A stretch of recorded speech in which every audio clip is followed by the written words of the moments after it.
America. My name is Osei-Frimpong, and it matters how you justify markets in society. And it's not really obvious why it matters how you justify markets in society, but if you don't do it the right way, you end up screwing up families and you end up screwing up nations, and you live in the kind of and you end up trying to legitimize a quality of atomism where you don't have any real deep interconnections. And maybe liberals will give you a welfare state, so you don't have any deep interconnections with other people, but they might give you like food stamps and healthcare. But you still don't have a family and you don't have a sense of a nation. You've just been a recognized loser who's going to be given a signature, given sustenance for not revolting as a recognized loser. That's what the best that liberal markets can offer you. A big welfare state that recognizes you as a loser and says, we're going to actually try to give you enough stuff to keep you quiet while other people who actually matter, are productive in the world and have meaningful relationships, because your relationships don't matter anyway, right? Because it's all just a market, right? So how do we justify markets the bad way? We justify markets the bad way by just thinking of people as just kind of individuals, kind of single selves, and who need a lot of stuff, but they can't produce a lot of stuff. They can only produce a little bit of stuff. So it's more efficient if different people produce different stuff and then sell the surplus stuff to other people, and that way more people can get more of the different kinds of stuff they need. They can get more than just the stuff they need. They can get the stuff they want, right? And then under that kind of guise, you need a state to make sure that we don't sell each other like heroin, and make it the case that nobody can make things anymore because everyone's too busy getting high, right? So that's going to be one justification of the market. It allows us to get stuff not only we need to survive, but the kind of stuff we want. This is the kind of market, the argument you get in Plato, Book 2 of Republic. It's a similar argument you get in Plato, Book 2 of the Republic. You need lots of different things. You can't produce lots of different things. You can only produce some things. And so you specialize in your production, and then everyone only does one job and they do it very well. But then in the market, everyone gets all the stuff that other people are producing. And it kind of works. But the problem is then, nobody's really guiding what should be produced. Everyone's just kind of feeding each other's desire. And so you need a different authority that governs what's produced in the nation so that we don't just produce things that poison for each other. That is an argument for the market, but it's not the best one. It's actually a pretty bad one. It's okay. It's okay. I don't want to say it's necessarily bad, but it's okay. It is true that we all need things, and it's more efficient to produce other things when you only have to produce one thing and not everything. That is true, right? Things are more fine and beautiful, as Plato says, if that's the case. But so that is one argument. Another argument for the market is kind of equality. We're all basically equal, but we have different things. So once again, we should have like a welfare state to make sure that the inequalities that happen in the market work out for the losers who could still buy things as well as they could. So they're not exploited because we're equal, but we can license inequalities as long as the people who make more make it in such a way that the least off are as well off as they could be. A lot of people kind of see this as Rawls, the maximin theory, where unequal markets can be fine as long as the minimum is at its maximum. It's the least off are the best off as they would be under any other system. And so there's that. That's another bad argument for the market, because we're still not talking about, we lose families, we lose nations, except as a kind of very kind of vulgar sense. We need a more robust kind of understanding of where markets figure into freedom, where markets figure into self-determination. And if they are, and if we don't understand them as institutions of self-determination, then we get into all of these kind of dicier arguments. So let me just talk about how, one, I screwed this up. About 7 or 8 years ago, I was on a panel, and the question that was put to me was, why do we need families if markets are so efficient? If markets can give all of the goods and services, everything that you need, and that sustain you, and you get your dignity through how you work in the market, you're a YouTuber, or you're a carpenter, or you're a professor, or you're a graduate student, or you're whatever. If you get your dignity through how you work in the market, why do we even need families?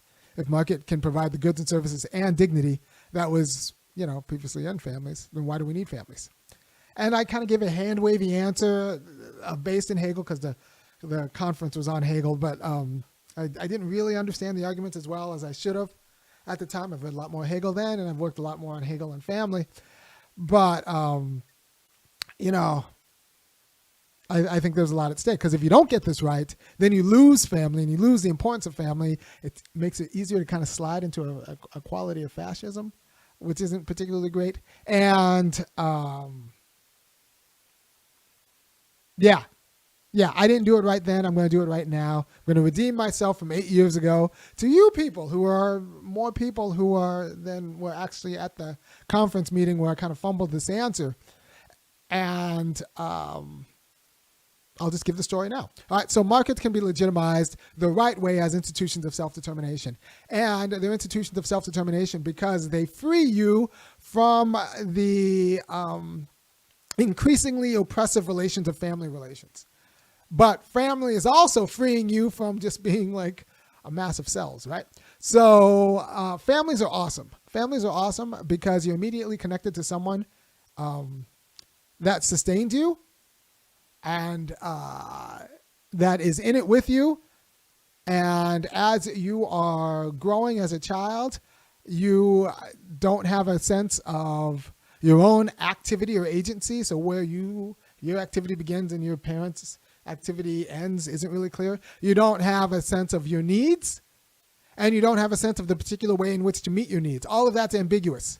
All of that is ambiguous and diffused. These are not self-sufficient principles yet. So the universality of your needs, the particular way in which you meet your needs, and then even your own activity are all just kind of mixed in together, right? So it's not just that your parents decide what you eat. They're actually feeding you. Like the activity of eating isn't even your own. They're brushing your teeth. And they're deciding what kind of toothpaste you're using and whether you're doing formula or breast milk. So all of these needs are not determined by you. They are the product of a concerted family project, which is fine because it's also not alienated from you because they're immediately connected with you. Kids don't even really have a real central nervous system. We like to think of ourselves as like biological single selves. I can blame Aristotle for that, but they don't really even have a single nervous system. The feelings you have are family feelings. The thoughts you have are family thoughts. And this is kind of what Hegel understood. And until these principles get self-sufficient in your mind, where you actually have an understanding of the universality of your needs, you actually have an understanding of the particular way in which you meet your needs, as distinct from other particular ways to meet those needs, and so that you can choose between which particular ways to meet those needs, and that you can do it yourself and not depend on other people, like pre-masticating your food and giving it to you in the form of breast milk, or actually like doing activities from beginning to end. Until you can do that yourself, and that it's your individual effort that has worked in a particular way, in a way that's distinguished that particular from the universe or other particulars, and you've done this on purpose, then you're not really free, right? So and so there is a freedom, there is a kind of freedom in just being able to be with another one who's immediately concerned with you, which is why marriage is actually great. Families are great. There is a kind of a freedom in that immediacy. It's just not the most advanced one because it doesn't actually recognize the principles of universality, particularity, and individuality as self-sufficient, right? And this is what Hegel talks about in his transition from the family to civil society. Now, I've thrown out a lot of words, and you might not have kept up with all of the arguments, but just understand that when you're immediately thrown into a family and in proper family relations, you are not other than your family members in that way. Their needs are your needs, and it's kind of your life is a concerted effort. Your life is a group project. A baby's life isn't really the baby's, it's a group project. And it immediately and clearly a group project. Now, your life doesn't stop being a group project. It just stops being clearly a group project. It becomes more implicitly so. Because as you grow older and you want to do your things because you've achieved a universal consciousness that can see the particular ways of life, and you've achieved the individual power to actually choose a particular way of life and then realize that particular way of life. And you can't do that because maybe your family doesn't want to do it that way. Maybe, and then the concerted, your life being a group project actually becomes a form of oppression. So there's a kind of freedom that comes along with family relations, but that freedom, since you can't withdraw yourself and pick a different kind of particular, like you can in a market, or choose your own particular, or be responsible for doing it on your own, like you can in a market, that kind of freedom is not the highest kind of freedom. But it's still very important. And so the market develops from the freedom of the family. So we keep the freedom of the family because it is a form of freedom. But if we develop from that freedom of the family the ability to actually pick your particular way of life.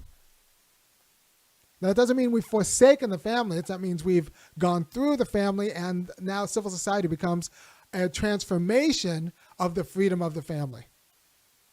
Hegel calls it second nature, but it's a kind of transformation that is qualitatively different from what it's transforming from. It's like caterpillar and butterfly. Or it's more like the transformation of understanding chemical bonds and then understanding organic life. You can say, all life is just chemical bonds. That's both true and not true. That's when I say that it's very similar to saying all civil society is a family. That's true insofar as civil society is a transformation, is a logical transformation of the family. And I say it's a logical transformation because the oppression of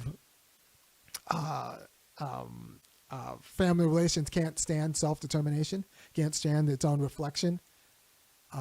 So when I reflect, I understand now my dependencies on my parents for ideas and also actions and ideas insofar as they know which particular ways to be, and also actions insofar as they in order for me to be any of those things, I need them. So as I get older from that, I no longer need them and I can decide for myself. And so that kind of imposition becomes a form of not necessarily tyranny, but it becomes a lower form of freedom. It's better than not being able to do anything or having any ideas, not having any ideas. But it's not yet being able to realize my own ideas. I can do that in a way in civil society. So in that way, I still relate to others and I still are accommodated by others, and others still recognize me as not just a producer for them, but actually as a person. But it's now mediated by the market and money and some other things, so that I am not so much determined by my relationship with that individual person. I'm emancipated to now find my way among other kinds of people who are similarly blessed, but will still are members of my family insofar as they recognize me as not just a producer for them, but a subject who deserves dignity. In this conjoint exercise through which we each express ourselves and realize ourselves as free, that is the marketplace. As opposed to the immediate conjoint exercise where we realize ourselves as free, that was the family. But that immediacy actually you need some space from it in order to be more who you are. So civil society allows us to be a little bit more of who we are than we were as a family. But family still allows us to be who we are more than if we didn't have a family, right? The problem with civil society, and I think there are many problems, but Hegel's got this right, is that the dynamism of civil society that allows you to decide what you want to be and do it within the market and have your whole livelihood depend on your ability to decide what you want to be and do it in a way that sustains you with surplus value, and you get enough to buy and other goods from other people and determine yourself that way. the problem is by the time you develop skills, the market might be so dynamic that it leaves you in the wayside, right? So then you've developed these skills, you've decided what you want to be, but the market is fickle, and now you're the tower records manager, you're the beeper salesman, or the cassette player maker, right? And so for Hegel, that was a problem. So we need another like kind of sphere. Well, he thinks like the police and like. So we need a sphere to kind of manage the market in that way, to make sure that the self-determination for the povel, for the poor, the people for who the market loses, they figure out a way to not only get sustained, but we need to figure out a way to actually make them productive members of civil society so that their activity realizes themselves. Or you've run into the welfare problem that we've talked about before, where you make markets so efficient, but they only need a few people and everybody else is on dole. And that's bad because that's not a realization. That's not market as a realization of their free activity. That's just consumption. That's just consumption. So the right way to justify markets are an improvement upon some of the more cruder aspects of the family that don't legitimize the necessity for family. But what's retained in markets, once you see them as on the trajectory of families, is that we are in it together. There's a deep connectedness. It just ceases to be oppressive when it moves from families to markets. And in order to preserve this connectedness in a market, we realize the markets are a little bit overcorrected. So they're too easy to degrade people, especially if their skills don't match what the market necessarily needs. So we need a different sphere that recognizes the subjectivity and the unity. And that's the state.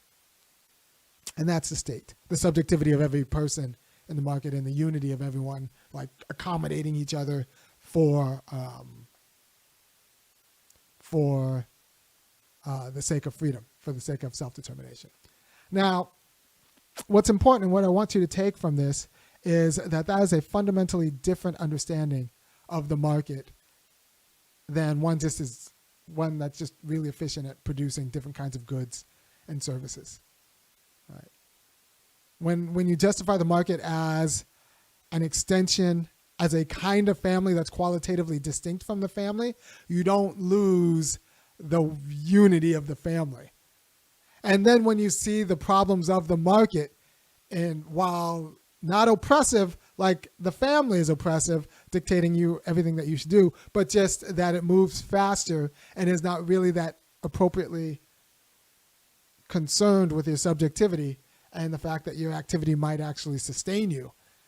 And you move from that to the need for politics, then it sustains an understanding of why the family is important as an immediately accommodating and necessary way to come into the world and attain particularity. You understand why the market's important, to get rid of some of the untoward aspects of the family. You don't want me, mom, papa telling you what to do. You want to be able to decide what to do. And then you need a political system that still sustains your freedom insofar as it's the way we manage the market so that you are not left behind by market machinations. And that's different from welfare.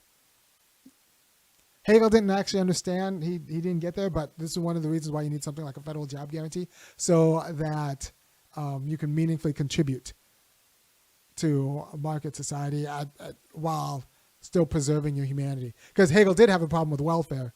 It makes people resentful and loudish, and it divorces like their activity from their sustenance. But he just didn't have a solution. And I'm giving you the solution. The solution's a federal job guarantee. But what I wanted to do is say that the bad ways of justifying markets don't understand families. Because if you don't understand the market and all of its goods and services as emerging as a productive sphere to deal with some of the ideological and ideality, some of the ideality problems of the family, the fact that you're not self-sufficiently yourself, and you're not yourself sufficiently a particular kind of person. Like you are a member of the family's religion. Like there was no way out, right? So once you see the market as an advance from the family, then you don't have to disregard families to appreciate markets, and you keep an interconnectedness with the person. You have, as opposed to like the liberals who don't understand interconnectedness, and they don't understand family, and they don't really understand politics either, but they're pretty good at markets. You keep the understandingness, and it gives you kind of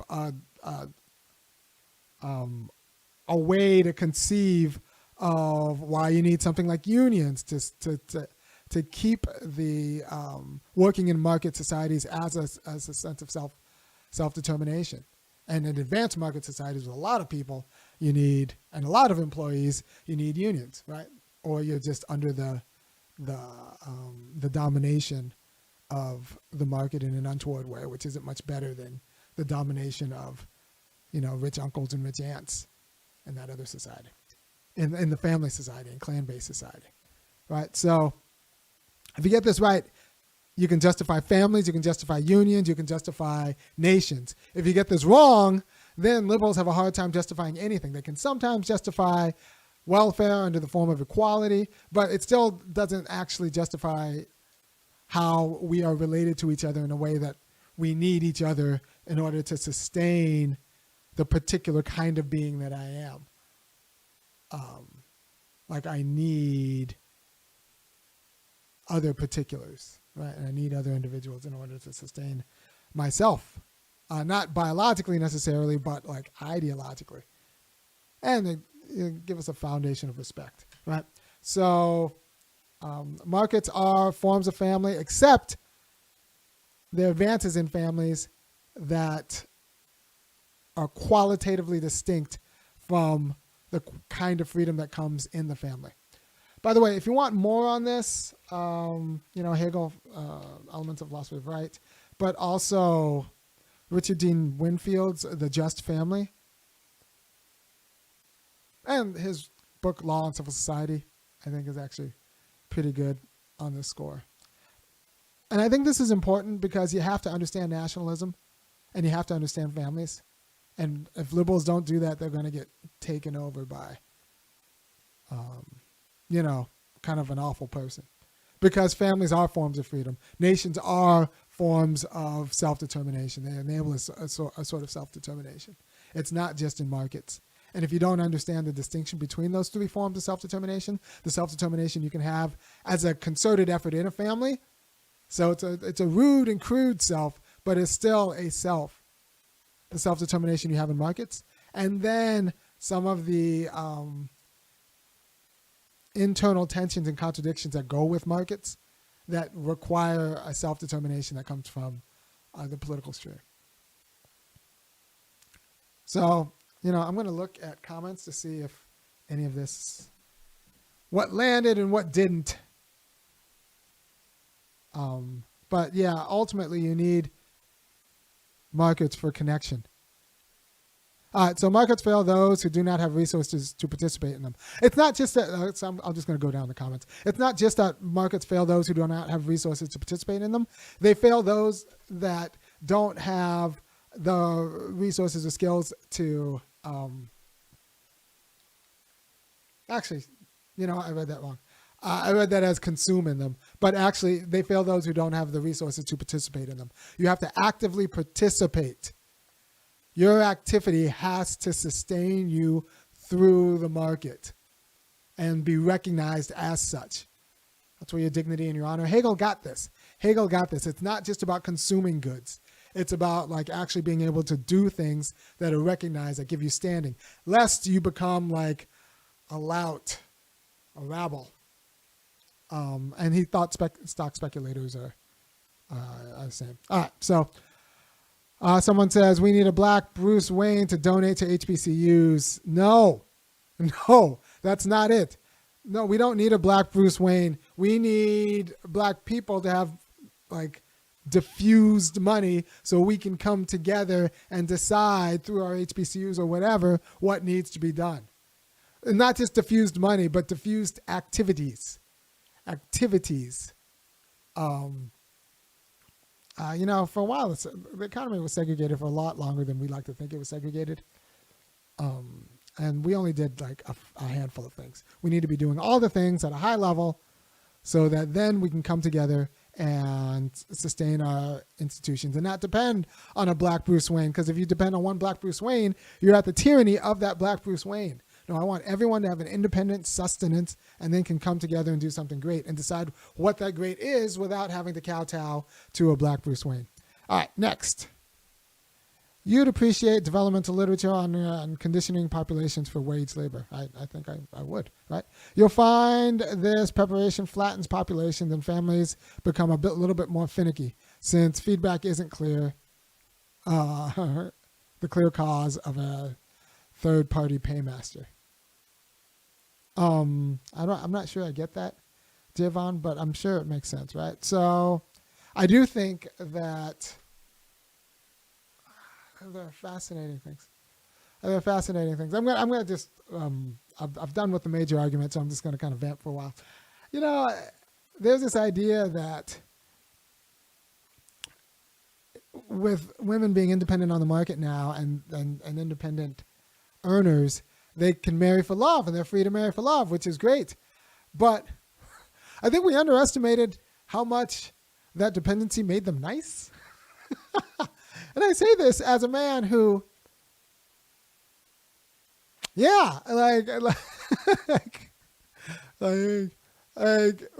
took for granted that women were nice when they didn't need guys' money, but we need other things that humble women and make them nice now that they don't need money. So I think they're gonna marry. They're still gonna marry for money, but they're gonna be divorced faster and be ruder about it. Because I think the dependency made them nice. Now, mind you, I think everyone should be able to earn their keep on the job market without depending on family. But I think we underestimated the market impulses that kept girls from not being horrible. Because, guys still like girls, and if girls only needed guys for their money, then they never really liked them except when they had money. So it's just a little bit complicated. It's a little complicated. I just think that there's an epidemic of not nice girls who now don't have any material incentive to be nice, and that's not particularly great for the culture. All right, let's see what else I got. Now that you can just tar me as a misogynist. Javon B says, but same concerns as you know. How do we orient X group to Y system that is a component of the state? How do we orient X? Okay, so we want to do it internally so that it's a institution of self-determination, so they're not just state determined, but it comes from them. So through culture, right? And trust the right argument. You teach them how to think and then put the right argument and then you cross your fingers, right? All right. So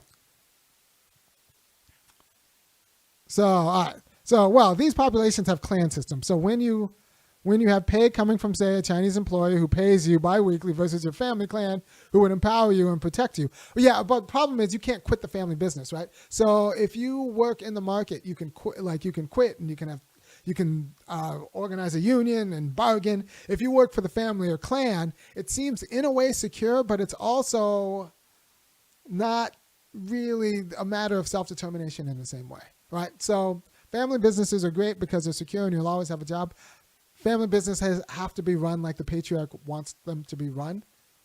And they're not your own business. You can't quit and start your own business. So your freedom to be an entrepreneur and to enjoy other things is kind of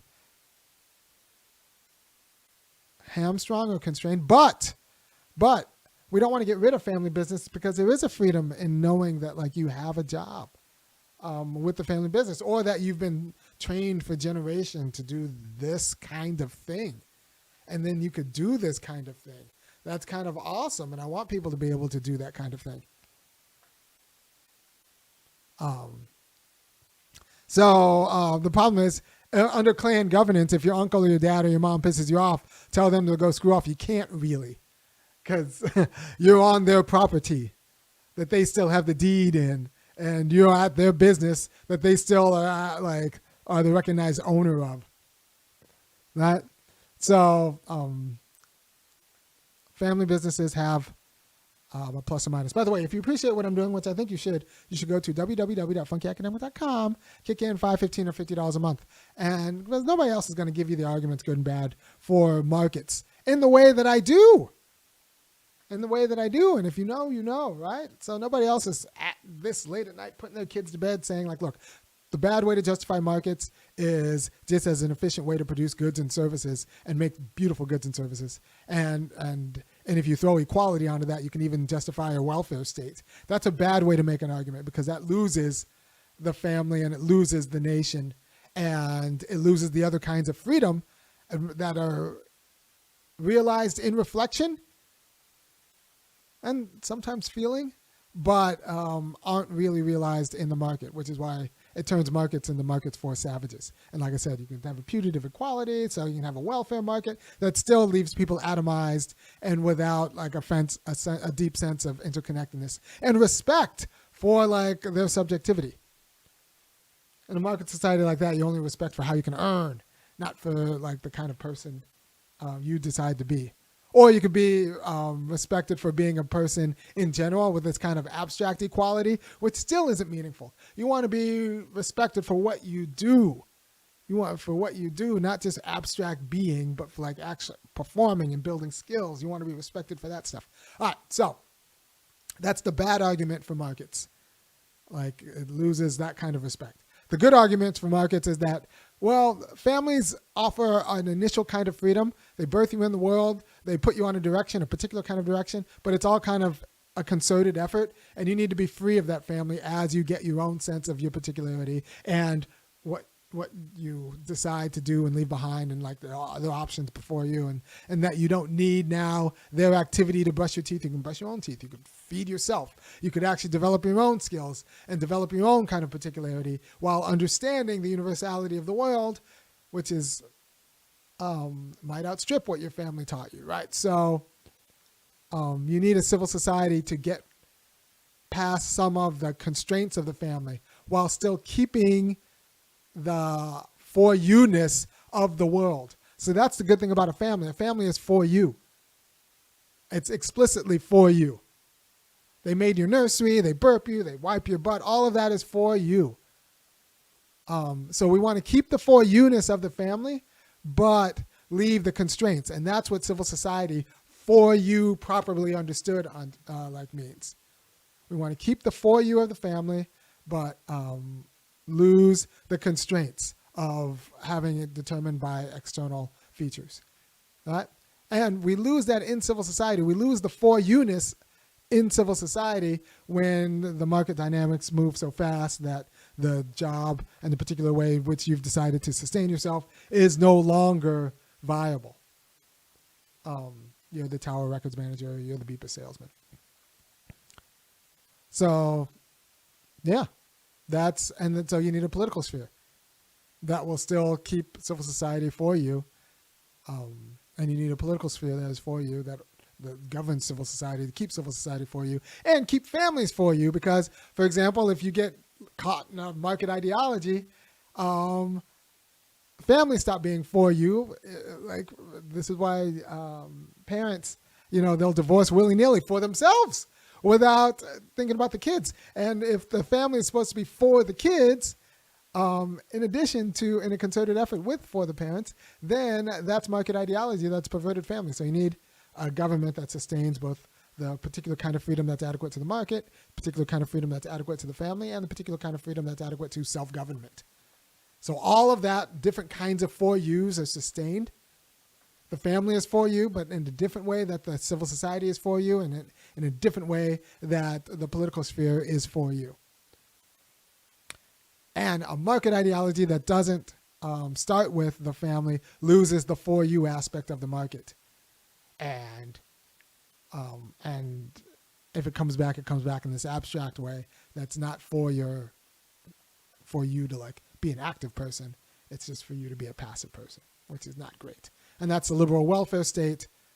That's fine, which is giving you a bunch of dole and giving you a bunch of money, but not like actually respecting the dignity and of the activity that you produce. All right, thank you for your time. If you appreciate what I'm doing, go ahead and go to